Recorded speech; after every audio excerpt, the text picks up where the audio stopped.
हूं काजोल चौहान और आप देख रहे हैं दिव्य हिमाचल टीवी। दिव्य हिमाचल आप सभी से आग्रह करता है कि प्रदेश भर में कोरोना संक्रमण के केस लगातार बढ़ते जा रहे हैं, तो आप सभी भी एहतियात बरतें, मास्क का उपयोग करें, 2 गज दूरी है बहुत जरूरी और भीड़ भाड़ में जाने से बचें। तो आइए करते हैं बुलेटिन की शुरुआत मुख्य समाचारों के साथ।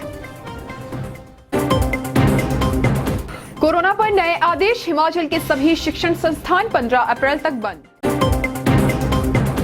पांवटा साहिब के शिवपुर में दुकानदार को दुकान समेत जिंदा जलाने की कोशिश।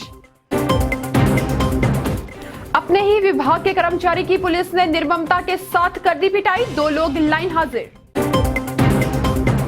मेडिकल कॉलेज वार्डों में नहीं रहेंगे कोरोना मरीज, मेकशिफ्ट हॉस्पिटल में होगा इलाज। हिमाचल के जंगलों की आग पर काबू पाने के लिए ली जाएगी हेलीकॉप्टर की मदद। लाहौल स्पीति में बीती रात महसूस किए गए भूकंप के झटके, कोई नुकसान नहीं। 5 से 7 अप्रैल भारी बारिश और ओलावृष्टि का अलर्ट। और अब समाचार विस्तार से।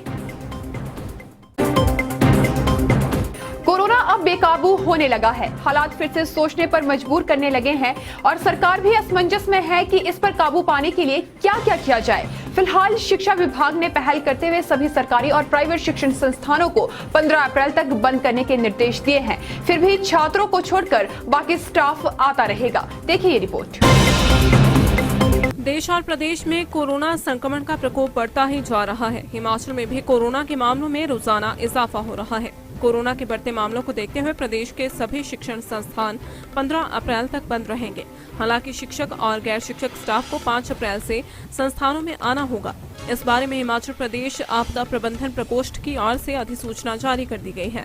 प्रदेश के सभी स्कूल, कॉलेज, विश्वविद्यालय व अन्य शैक्षणिक संस्थान 15 अप्रैल तक छात्रों के लिए बंद रहेंगे।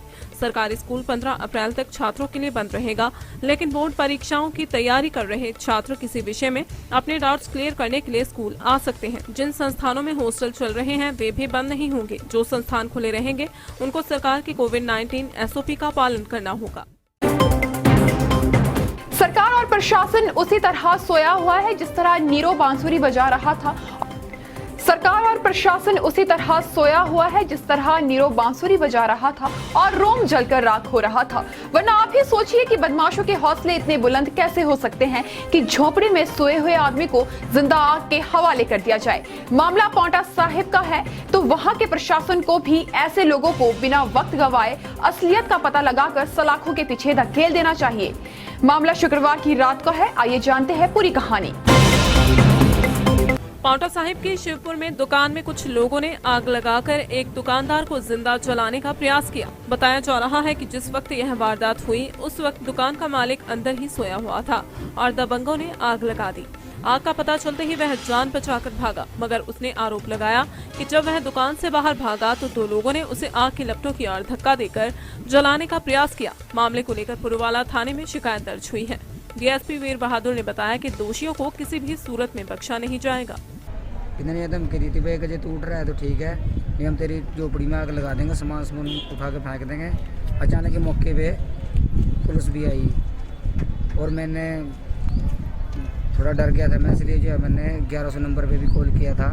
उनको बोला जी मैं कोरोना का मारा हुआ हूँ और इसलिए मैं जो है यहाँ पे बैठा हूँ, चाय पानी की दुकान कर रहा हूँ, 1-2 दिहाड़ी लग जाती है, मैं चल जाता हूँ, मेरी जनानी अकेली रहती है जी। तो ये पीछे से क्या करते थे, मेरी जनानी को उकसाते थे कि अगर तुम्हारा कहना मान रही है ठीक है, नहीं तो हम तेरे साथ में रेप कर देंगे। फिर क्या तो मान जा हमारा कहना, सामान उठा ले अपना यहाँ से।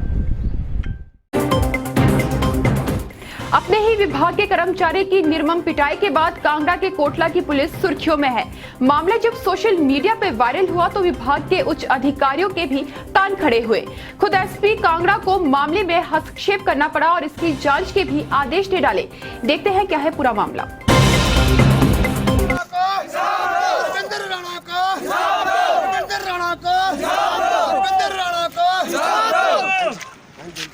अच्छा सर, आप हमें बताएंगे।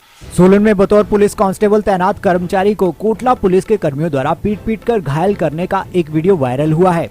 इसके बाद हुए विरोध प्रदर्शन की ज्वाला को शांत करने के लिए SP कांगड़ा घटनास्थल पर पहुंचे।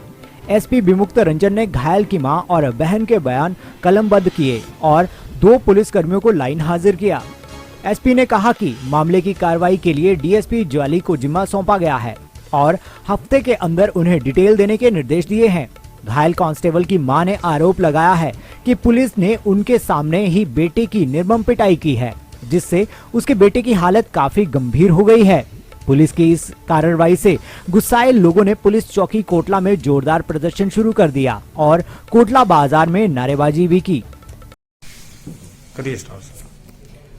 जी, ये जो थोड़ा इशू हो गया है 751 में, हमने हमारे पुलिस का कांस्टेबल है 6th बटालियन में रविंदर, उसकी वाइफ की कंप्लेंट के ऊपर पुलिस मौका पर गई थी परसों, और वहाँ शायद उसका थोड़ा सा एग्रेशन था या शायद मानसिक संतुलन डिस्टर्ब था वो, जिसकी वजह से उसको हैंडल किया। काबू करने में थोड़ी चोटें मोटें लगी थी। अगले दिन सुबह वो अचानक चौकी में अनकॉन्शियस हो गए और फिर उसको तुरंत मेडिकल एड के लिए शाहपुर भेजा पुलिस ने। उसके बाद टांडा रेफर किया था। फिलहाल वो अमनदीप हॉस्पिटल में है, अंडर ऑब्जर्वेशन है। एंड इस मुद्दे पर उनकी मदर का और सिस्टर का यहाँ पर रोष था कि पुलिस ने जो है उनको हैंडल ठीक से नहीं किया या उसकी पिटाई की, इस टाइप के एलिगेशंस हैं। तो इसमें जो भी है विस्तार पूर्वक जांच के लिए मैंने डीएसपी ज्वाली सिद्धार्थ को अधिकृत किया है कि वो अपनी जांच रिपोर्ट मुझे 1 हफ्ते के भीतर जो है करके सौंपे, और उसके आधार पर जो भी होगा फर्दर हम एक्शन पुलिस वालों के खिलाफ लेंगे। फिलहाल 2 पुलिस वालों को मैंने लाइन शिफ्ट कर दिया है पब्लिक आक्रोश के देखते हुए, जो एलिगेशंस हैं, ताकि इंक्वायरी भी जो है सिद्धार्थ की वो फ्री और फेयर मैनर में हो जाए।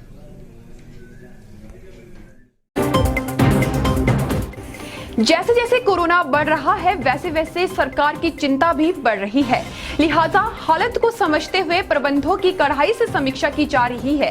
हेल्थ डिपार्टमेंट ने फैसला लिया है कि अब प्रदेश के किसी भी मेडिकल कॉलेज में कोरोना मरीज को भर्ती नहीं किया जाएगा, उनको मेकशिफ्ट हॉस्पिटल में ही रखा जाएगा। पूरी जानकारी इस रिपोर्ट में देखिए। राज्य में सामान्य स्वास्थ्य सुविधाएं प्रभावित न हो, इसके लिए सरकार ने निर्णय लिया है कि मेडिकल कॉलेज के वार्डों में कोरोना संक्रमित मरीज नहीं रखे जाएंगे। इनका उपचार मेकशिफ्ट अस्पताल में किया जाएगा। यहां पर इन मरीजों के उपचार के लिए अलग से स्टाफ तैनात किया गया है। वहीं सरकार ने ये भी निर्णय लिया है कि मेडिकल कॉलेज में ओपीडी बंद नहीं होगी, डॉक्टर मास्क पहनकर मरीजों का उपचार करते रहेंगे। सरकार ने संक्रमित मरीजों के लिए राज्य में 70 एम्बुलेंस स्पेयर रखी है। ये एम्बुलेंस घर पर आइसोलेट मरीजों को अस्पताल पहुंचाने में मदद करेगी। सभी जिलों को एम्बुलेंस अपने हिसाब से कोविड मरीजों के लिए मुहैया करवानी होगी। इसके लिए वे किसी भी तरह की बहानेबाजी नहीं कर सकते। 108 और 102 एम्बुलेंस की मदद से घर पर आइसोलेट मरीजों को अस्पताल पहुँचाया जाएगा।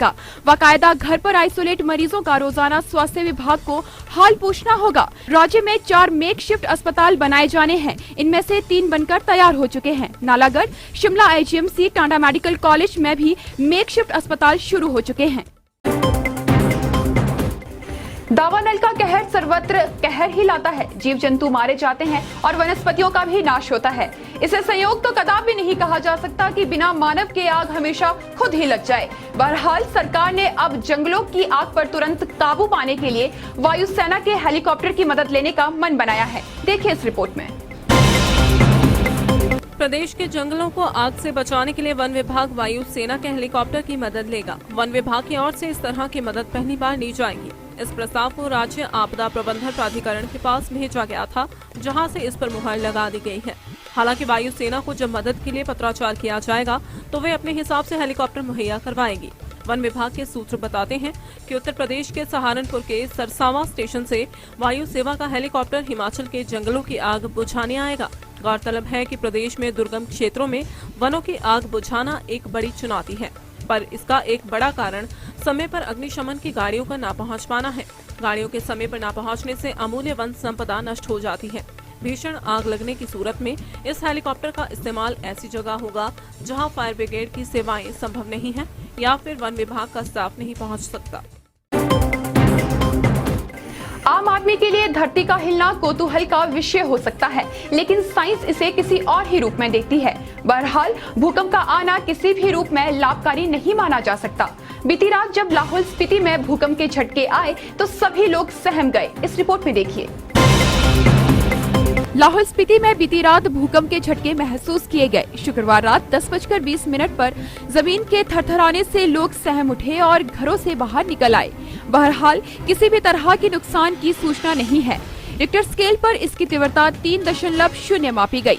भूकंप का केंद्र भी लाहौल स्पीति ही बताया जा रहा है। इसकी पुष्टि मौसम विभाग के निदेशक डॉक्टर मनमोहन सिंह ने की है। गौर हो कि प्रदेश में पिछले कुछ माह के दौरान लगातार भूकंप के झटके महसूस किए जा रहे हैं। इससे पहले चंबा, कांगड़ा, किन्नौर, शिमला में भी भूकंप हुआ था। आइए अब देखते हैं मौसम का हालचाल। हिमाचल प्रदेश में अप्रैल माह के दूसरे सप्ताह मौसम कड़े तेवर दिखाएगा। मौसम विभाग द्वारा राज्य के मैदानी इलाकों सहित शिमला, कुल्लू, मंडी, सोलन, चंबा और सिरमौर में भारी ओलावृष्टि व बारिश होने का अलर्ट है। हालांकि 8 व 9 अप्रैल को मौसम साफ बना रहेगा। शनिवार को दिन के समय मौसम साफ बना रहा। तापमान में 1 से 3 डिग्री तक की बढ़ोतरी आई है। हालांकि दोपहर बाद मध्यम ऊंचाई वाले क्षेत्रों में शीत लहरों से तापमान गिर गया, मगर मैदानी इलाकों के पारे में बीते रोज के मुकाबले उछाल रिकॉर्ड किया गया। धर्मशाला, नाहन, शिमला के तापमान में बीते रोज के मुकाबले गिरावट आई है। बीते 24 घंटों के दौरान मौसम साफ बना रहा। मौसम विभाग के निदेशक डॉक्टर मनमोहन सिंह ने बताया है कि प्रदेश में 5 से 7 अप्रैल के दौरान भारी बारिश व ओलावृष्टि होगी। और अब चलते चलते कंप्यूटर शिक्षकों को जून तक मिली एक्सटेंशन। 1363 टीचरों को सरकार ने दी फिर बड़ी राहत। ज्वालामुखी में पहले रजिस्ट्रेशन, उसके बाद दर्शन। चैत्र नवरात्रों के लंगर पर लगा प्रतिबंध। कुल्लू के सपांगनी में ग्रामीणों के जबरदस्त विरोध के बाद कोलतार प्लांट का काम बंद। हिमाचल के छात्र अब पढ़ और सीख सकेंगे पहाड़ी, सरकार करवाएगी डिप्लोमा। चलिए फिलहाल इस बुलेटिन में इतना ही। नमस्कार।